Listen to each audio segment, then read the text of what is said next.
Okay, we're in Tezayim Beis. It's 16b. Guess we'll start probably in two places. Rabbi. 16b actually. So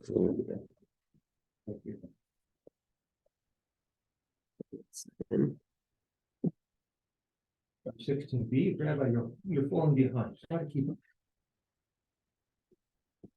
Okay, we're at Bishlema, which is about 8 lines above the wide lines. Oh, on 16b? 16 on 16b. Huh. Okay, now the Gemara's review. The Gemara previously brought a brisa that pointed out that the anak, which we'll discuss at length today, anak, which is the gifts that a slave receives when they leave, when they finish their slavery, their 6 years, or whatever it may be. These gifts, if for the Amma Ivriya, they go to her, maybe they go to her father. The Gemara has two contradictory brises, and the anak of a regular Eved Ivri, he gets to keep it.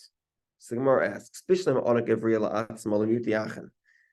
I understand why you need to tell me that the gifts of the Amma Ivriya go to her, l'miyut yachan, to exclude the brothers. To Tanya, we learned. We'll explain.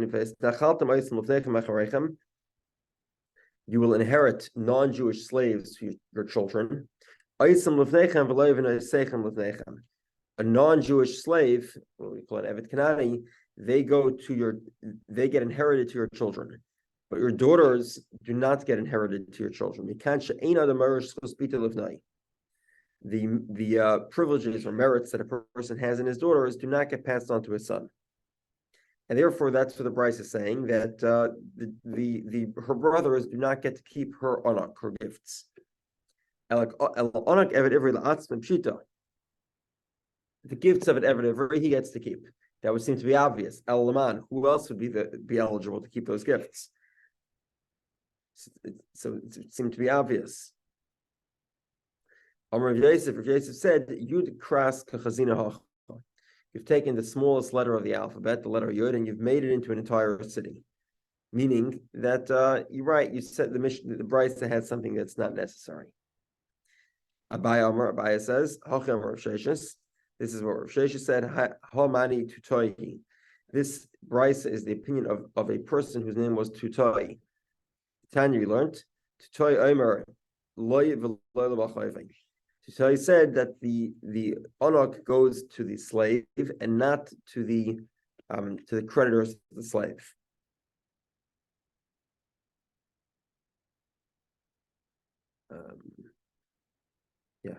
And the reason why you'd think it might go to the creditors is because of Rav Nosson. Rav Nosson says that if I owe you and you owe him, then he can collect from me. So I would think maybe the creditors should also be able to collect the gifts. And Kamash from law, that's where the Bryce is coming to say that no, it goes to the slave and not to the creditors. Okay, now the Gemara will talk extensively about the anak, the gifts. Gufa, the original Bryce. These are the people that get these gifts. Hayotzi b'shanim, someone who leaves after 6 years. Ubi yovel, or 50 years, because yovel's ended his slavery. Ubi mixas or death of the master, or an Amma Ivriya, if she leaves with signs of maturity. All of these get gifts. Who doesn't get gifts? Aval Be'reach, if he runs away. Or V'yotze B'geroin Kesef. He redeems himself. Ein Manikan La, you do not give him gifts. Rabbi Meir says, Be'reach Ein Manikan La. V'geroin Kesef Manikan La. If he runs away, he doesn't get the gift. But if he redeems himself, he does get gifts. Shimon says, there are 4 people that get gifts. 3 with regard to a man, 3 with regard to a woman.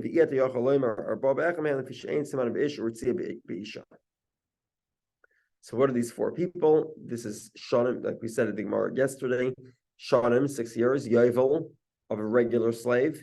Yovel of Ritzia, of a slave whose ear was drilled. which is not relevant for a woman, and simanim of a woman, which is not relevant to a man. Signs of maturity for a woman, which causes her to leave the slavery at the conclusion of her Oma Ivriya years, and it's not relevant to a man. So the Gemara says, how do we know this? Tanar Baron we learned.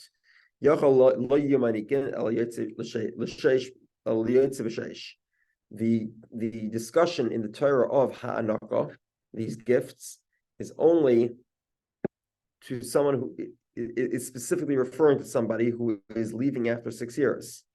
How do we know that includes someone who leaves at Yovel, or death of the master, or with signs of puberty? Talmud Laimar Tishalchenu. 1 second.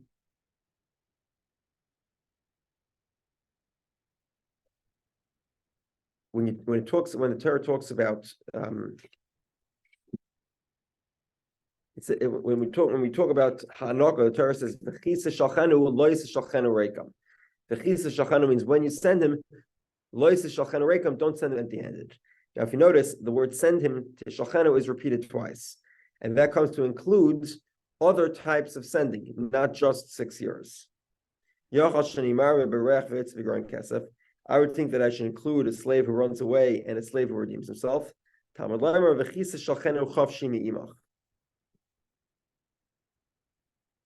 When you send him free, the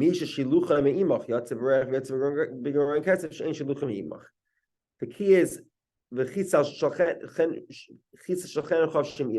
has to be sent from you, from the master. Who is sent from the master? Well, who's not sent from the master? Obviously, the guy who runs away is not sent from the master. Similarly, if a guy redeems himself, he isn't either sent from the master. Rav Meir says, "Berech ein manikin loy, ein shiluchim imach." Rav Meir says, someone who runs away does not get hanaka because he didn't send him away. Aval yotze v'goren kasef shiluchim imach.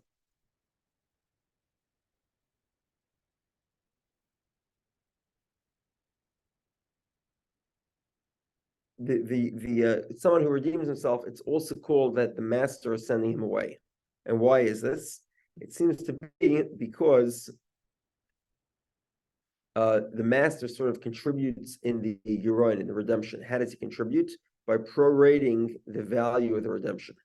And it's obviously it's equally weighted. So any given part of, if he redeems himself 5 days into slavery, it's just 5 days of the total percentage. And because of that, we say that the master is also involved in sending off the slave. Now, the Gemara here seems to imply that if a slave runs away, he doesn't get a gift. He doesn't get the hanaka, but he's sort of exempt from slavery. If let's say he served as a slave for 4 years and then he ran away for the remaining 2, then he doesn't have to come back and work for another 2 years. And the Gemara asks, Berech Hashlama boy. Berech doesn't just not get gifts, he actually has to make up the time. The Tanya we learned, how do we know somebody who runs a slave that runs away must be mashlim? He must repay the years that he ran away. Talmud Laimar sheish shanim ya'aved. He has to work for 6 years.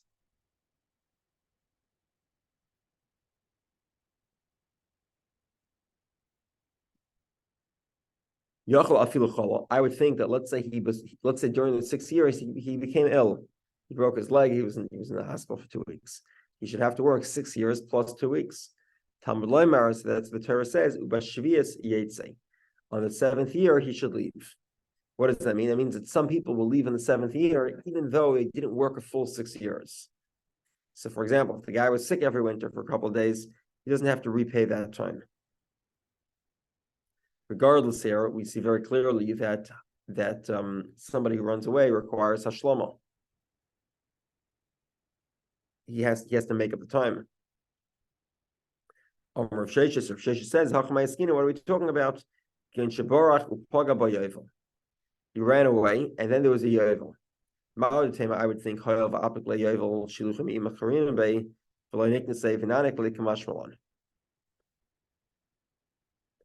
Okay, so basically as follows. If somebody runs away after 6 years, they need to repay the time. However, let's say that Yovel comes in between, then they get freed by Yovel. I would think because he ran away and then was freed by Yovel, so that's called Shilucha Me'imach. No, if you want Yovel to be considered Shilucha Me'imach, you have to be working for him during Yovel. If you ran away and Yovel came along and freed you, that does not count. That's not considered Shilucha Me'imach. Amar Mara. The Brisa mentioned the following idea. Yochla afilu chalot tamad leimer ubashvius. Ubashvius yetzef yetze. Okay. If you, I would think that someone who was sick during his slavery needs to repay his time. So the Torah says ubashvius yetze. You leave in the 7th year, even though the 6 years weren't necessarily complete. 1 second. I feel chola kol sheish. The Gemara here presumes even if he was sick for the full 6 years. So the Gemara asks, "Vatanya chola shalosh v'avad shalosh ein chayav lahashlam. Chola kol sheish chayav lahashlam." So if he was sick for half the time, he does not need to repay, to work harder to make up the time. But if he was sick for the entire 6 years, he does have to make up the time. So it seems to be a little bit of a contradiction in the Brisa. So the Gemara says, So in other words, previously we were talking about a slave who was sick for all 6 years, and he gets to leave at the end of the 6 years. Why is this? Because he was he was doing a needlepoint. He was doing some sort of threading. In other words, even though he couldn't work in his regular capacity, but he was able to do some amount of work. Therefore, he leaves free after 6 years, even though the quality of the work was significantly lower.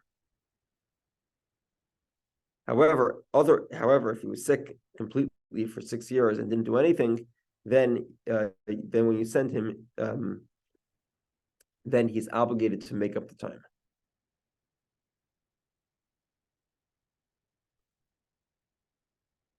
So Gemara asks, Haguf Akasha. The Brisa itself is difficult. Amr, the Brisa says,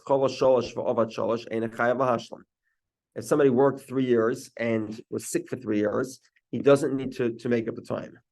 Ha'arba, but if it was 4 years, chayav lahashlam, then he would need to make up the time. So the contradictory inferences. The Brisa says 3 years and 3 years don't need to repay time. 6 years, you do need to repay time. Okay, now obviously, what's the question? The question is, what about 4 years and 2 years? He was sick for 4 years, he worked for 2 years.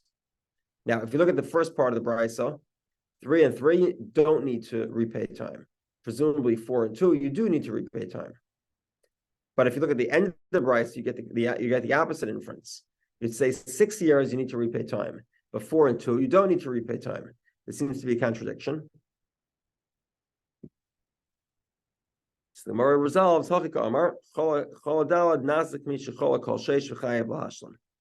He was sick for 4 years. It's as if he was sick all 6 years, and he needs to make up the time.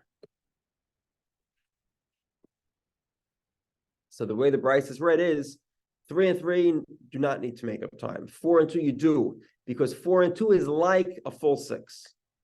In which case you need to make up the time. We together? Mm-hmm. We learned how much is a hanaka. The first opinion is chamesh slam. It's 5 coins. Mikol min umin, from each type. The Torah talks about 3 things: migorencha, mitzayncha, mikvecha. Migorencha is grain. Mitzayncha is livestock, specifically sheep. Mikvecha is wine. So you give him 5 coins worth of each different type. Where did the number 5 come from? Anyone? Pidyon haben. We'll get to it in a moment. So 3 of each type, 15 coins total. The Gemara is going to ask if Rameir was just giving us a calculator here. Why does he need to tell us it's 15? Yehudah says 30, like the 30 coins if somebody's animal kills a slave by mistake. Shimon says it's 50 coins like the value of an erechim. Omar we learned Chamish Slami Kol Min 5 from Shahim Chamish Esrei Slam, which is 15 total. So 3 times 5. Divrei Meir. For Meir, Minyan Al Slash Minan, it's your Meir coming to teach us basics of math. 3 times 5 is 15. So Gemara says, Hakmash Malan, Miftzir Hudulay, Miftzilay, Mihai Minyana. Ibotzilay Mechad Mino, Tfeilay Mechad Mino, less Lan Ba. Meir is saying as follows: it's a minimum of 5 coins from each type, and you can't mix and match. You can't say I'll give you 10 coins worth of sheep and no coins worth of livestock, or I'll give you six grain in place of giving you 4 of wine. Less than that doesn't work. It's not acceptable. Just give me a second.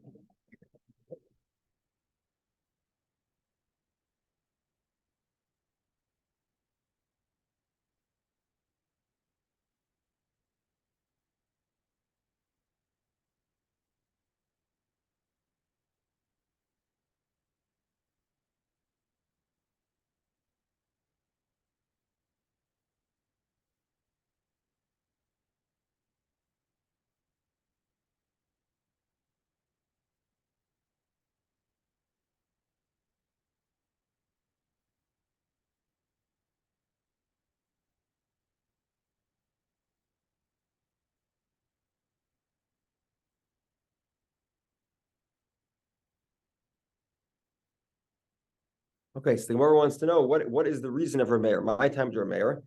So Yalaf Rekam Mibacharis, like we mentioned before, Bechisa Shalchenu Chavshim Imach Loy Shalchenu Rekam. Loy Shalchenu Rekam means don't send him empty-handed. Rekam is empty-handed. Now, the word Rekam, interestingly enough, appears in a pasuk that has numerous different things. One of them is Pidyon Haben. You have the fancy Gemaras. Let's see it. There it is. It's Peter Chamor Tifta B'Sad. You have to do Peter Chamor. Kol Bechor Banecha Tifta. You have to redeem all your Bechor Pidyon Haben. V'lo Yero'u Panai Rekam. And don't come be oil regal empty-handed. But because it's linked in the same pasuk, the word Rekam empty-handed. So therefore we say just like Pidyon Haben is 5 coins. So too, the redemption of the gift of Hanukkah is also 5 coins worth. 1 second.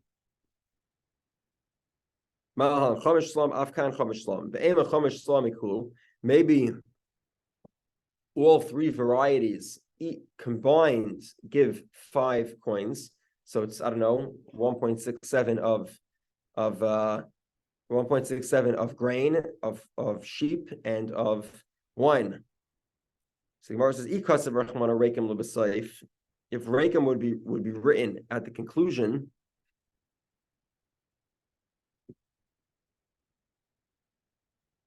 okay. So in other words, Rekem actually precedes the 3 types. So first it says Lois Shachan Rekem, Hanik, and then what do you do? So don't send them empty-handed. So what is the right thing to do? Hanik Tanik Loi, go give him a gift. Sheep, grain, and wine. Hashtagsiv Rekem Beration. Now that the word Rekem appears before the varieties, Shadi Rekem Atzain, Rekem Agaran, Rekem Ayekef. So you say that it's 5 coins of each variety. Okay. So the Gemara says, hold on, Rekem, real. Let's compare the word Rekem is used also the pasuk that the same Rekem, which is in the same pasuk as Pidyon Haben, is actually referring to Olas Riyah. Olas Riyah is an obligation that anyone who's Olas Regal has to bring a carbon, and the minimum value of that carbon is 2 coins. So Gemara is saying instead of the 5 coins, do 2, 2, 2. It should be 6 coins, right?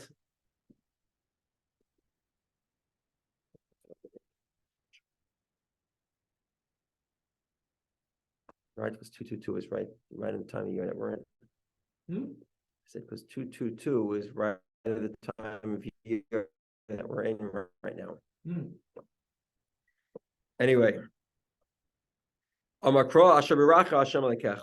Okay, so the pasuk says Asher b'racha means you should choose the amount that is actually more. So if you have an option of 2 or 5, you should give him more, because the Torah says Asher b'racha, give him from the blessings.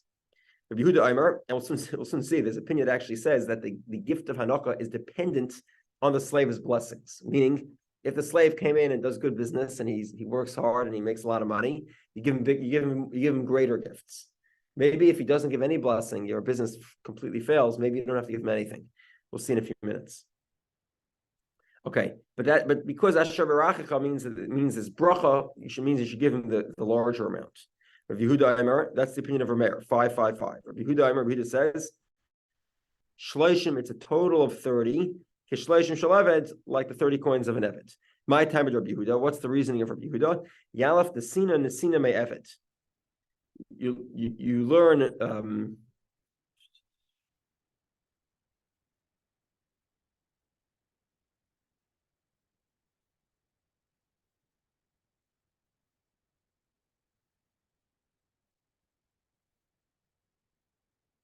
okay. You learn the word nesina from the shloishim shalabit, meaning a slave that was killed by an animal. You have to pay 30 coins. The animal obviously was called muad, which means it had already made trouble. Now the word nosan does not appear in the verses pertaining to Hanukkah, but the word that does appear is titein loy, give to him, which is the same sherish as nosan. So Yalaf Nesina me Evid, Malahal and Shloishim Afkan Shloishim. V'neilaf Nesina me Erechin. Let's learn Nesina from Erechin. How much is the Erechin of a man? It's 50 coins. Malahal Chamishim Afkan Chamishim. It should be 50 coins. So the Gemara says 2 reasons why not. Chada number 1, the tefasta, meruba lo tefasta. Generally speaking, if you have two possible drushes, one of them is more encompassing, one of them is less encompassing, don't take the larger one. Tefasta muad, if you take the smaller one, tefasta, you know, that's an appropriate drasha. And moreover, v'oid eved me eved havla l'melech. We'd much prefer comparing a slave to a slave, meaning the Hanukkah of a slave to the 30 coins of a slave, and not to the 50 coins of the erechin of a free man. Reb Shimon says, Chamishim, it's 50 coins. Chamishim should be erechin, like the 50 coins of erechin. My time with Reb Shimon. What's the reasoning of Reb Shimon? So the Gemara says, Gomar nesina me erechin. He learns nesina from erechin. Malahal and chamishim, afkan chamishim. One second. My time Reb Shimon. Gomar nesina me erechin. Malahal and chamishim, afkan chamishim.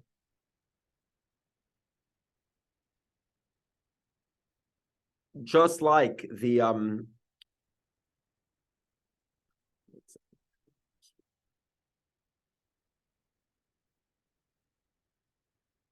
erechin is 50 coins, so too the gift of the Hanukkah is 50 coins.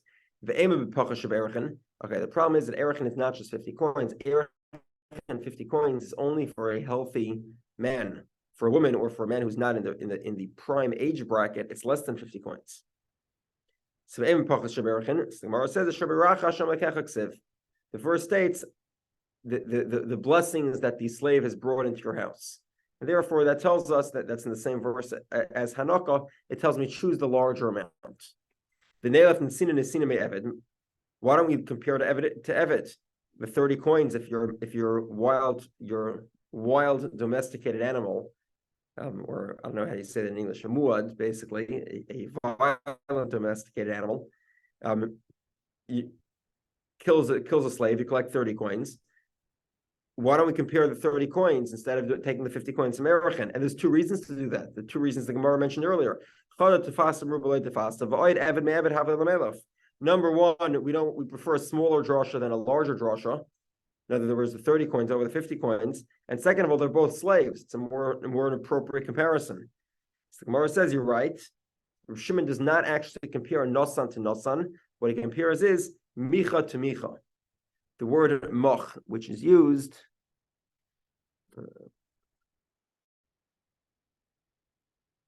There it is. When a slave is sold, the word that's used is v'chi yomoch achicha. And the word with regard to erechin is ve'im moch hu me'erkecha. So it's not nosan, it's moch, micha, and therefore that's only written by erechin. It's not written by it is not written by 30 coins of evet, and therefore the 30 coins is not a valid drasha. Okay. According to a mayor, why does the Torah specify 3 varieties? Well, obviously, because according to a mayor, you need to give him those specific 3 varieties: grain, cheap grain, and wine. Rabbi Dovid why does the Torah need to write these three varieties? So Gemara says, we need it like the Tanya, like we learned. I would think that Hanaka must be from sheep, grain, and wine. The rabbis called over. How do I know it includes everything? Asher means you give him from all the blessings, meaning everything, basically. So it's not limited to tzayin, ger, and v'yakev. Okay. So then why does the Torah need to specify tzayin, ger, and v'yakev? If anyway everything's included. So the Gemara says no, there's a limitation.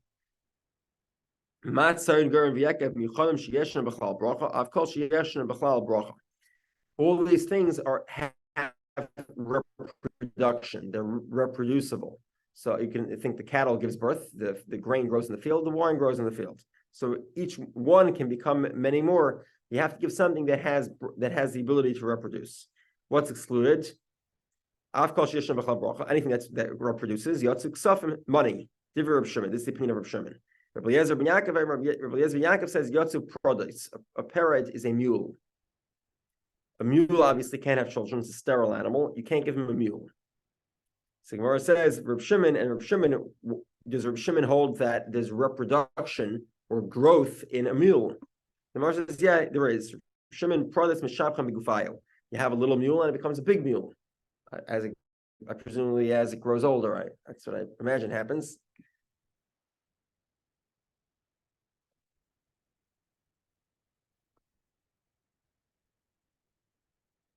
And therefore, that's called that there's growth in the item. Rabbi Eliezer ben Yaakov says money does work. Why? How does money grow? It doesn't grow on trees, but if you do good business, you can grow your money. That's also called growth. Okay. Tzricha needs to say all 3 types. Why? The ikas of Rachman Tzayin, if the Torah would have only said Tzayin Havamina Balechayim, you have to give him livestock. You do like karka, but plants, loy. So because Rachman Gerins, the Torah has to write grain. Because of Gerin, Havamina, you do like karka in Balechayim life. It would have just said grain. I would think specifically ag products and not livestock. Because Rachman Tzayin, the Torah has to say Tzayin, livestock, and agricultural. Okay. Yakev, what about the wine? Why is that necessary? So Gemara says very simple. The wine is what limits it to either to exclude money or to exclude a mule. Tana Rabbanon, top of Yudzayin and Beis, second line. Asher b'racha Hashem alekecha. You have to give the hanaka, the gifts from the blessings that Hashem has given you. Yochel nesbarach bayis b'glalei manikin lai. If the house has been blessed because of the slave, now blessed here could mean spiritually, it could also mean physically, or what we would say is sort of naturally intuitive. He was successful in business, or the worker was a very hard worker. He worked very well. He was a lazy guy, or maybe the business didn't work out, then you don't give him hanaka. The Torah repeats itself to tell me that no, regardless of the situation, you need to give him the gifts. So why does the Torah say? Why does the Torah note the blessings the slave has brought into the house? It depends on how much success the business has seen, or how hard of a worker he was. The more blessing he's brought into your house, the more gifts you should give him. Rabbi Dovid Yehudah says, it means as it is written. The business was successful, give him the gifts. If the house was not blessed in his presence, don't give him the gifts. So why does the Torah repeat itself? It's not a question, because the Torah speaks like people often talk. and that's why sometimes you have words that are repeated, and there's no proof otherwise. Okay. Now we get into a discussion which we began a little bit earlier. We'll start now. Tana Rabbanon. The rabbis taught Eved Ivri Oved es Haben ve'eni Oved es Habas. A Eved Ivri serves. He works for a Eved Ivri Oved es Haben. He serves the sons, the Eni Oved es Habas, but not the daughters. Somebody asked this question earlier. I did not know the answer. Now here's the answer. Okay, an Eved Ivri is only inherited to sons, not to any other inheritors. Alma Ivriya ain't Eved es Lois of Eved Lois Habas. Hanimker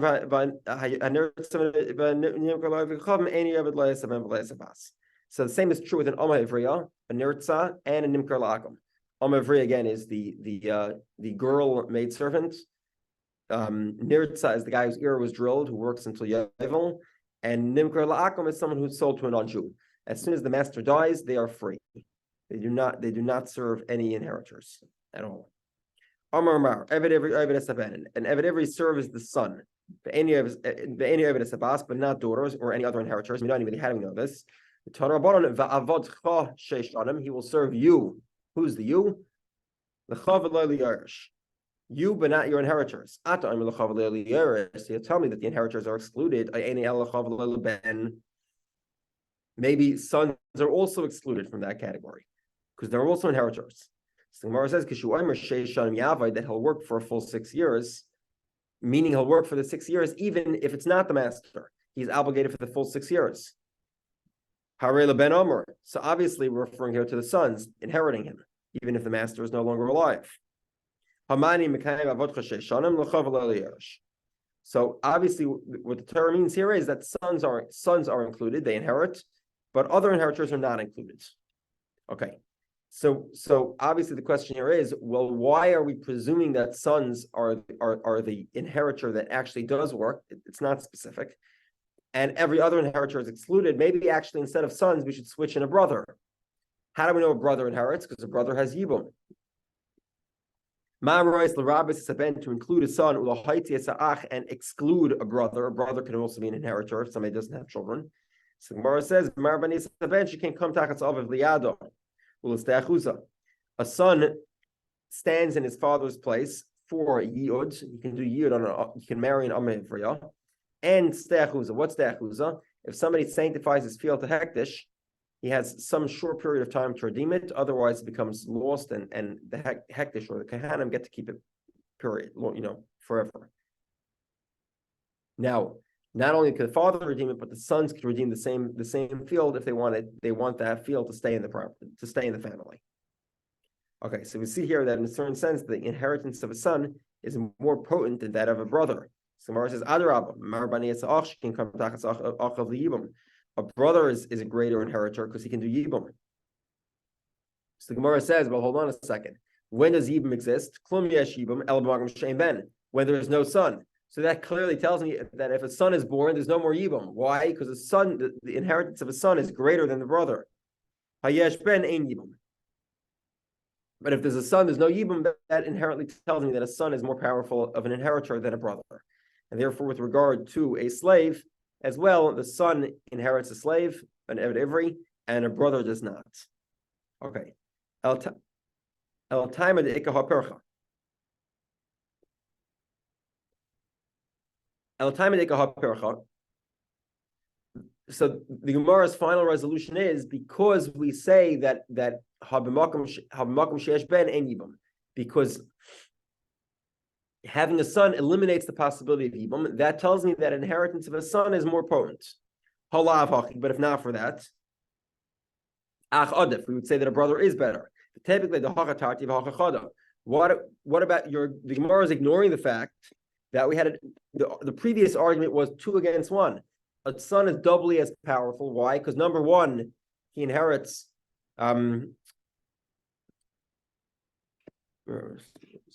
Well, number one, he's been makam yid of the father. He can marry the father's amma hevriya, and number two, he gets to redeem a ste'achuza. Whereas a brother is only one; it's yibum. So why is the 2 against 1 argument not a good argument also? The Gemara says it's sort of a trick question here. Okay.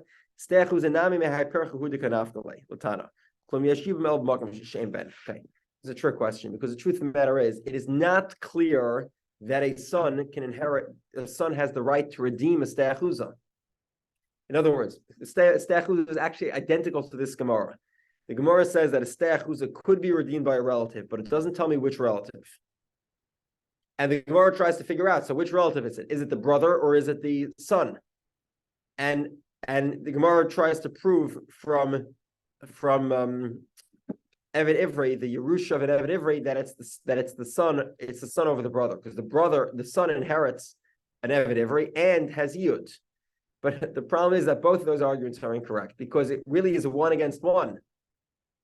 Because both Eved Ivri and Steachuza, we don't know that it's the son over the brother. It's only because that Yibum actually is not a good proof. Why? Because if there's a son, there's no Yibum. Clearly, that shows the inheritance of the son is more potent than the inheritance of the brother. And therefore, both Steachuza and Eved Ivri, we include the son as the inheritor, not the brother. We together? Mm-hmm. Okay.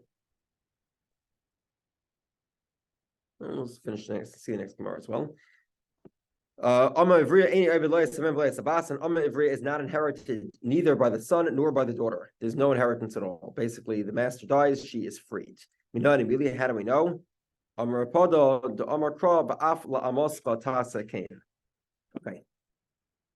Here it is. This is an interesting pasuk here. We'll soon see in the Gemara in another half a minute that this is not so simple. The pasuk here is referring to Ritzia, drilling the Eved's ear, the slave's ear. And it says, Va'af la'amos l'kain, do it also to your maidservant. Now, clearly we know, as we've learned, that a maidservant does not have her ear drilled. Ritzia is only for a man, not for a woman. So what does Va'af la'amos l'kain mean? Well, we don't know yet. We'll get to it in a moment. But what it means is that we equate an Eved Ivri to an Amah Ivriya. To a Nirtza, to a man whose ear was drilled. Just like a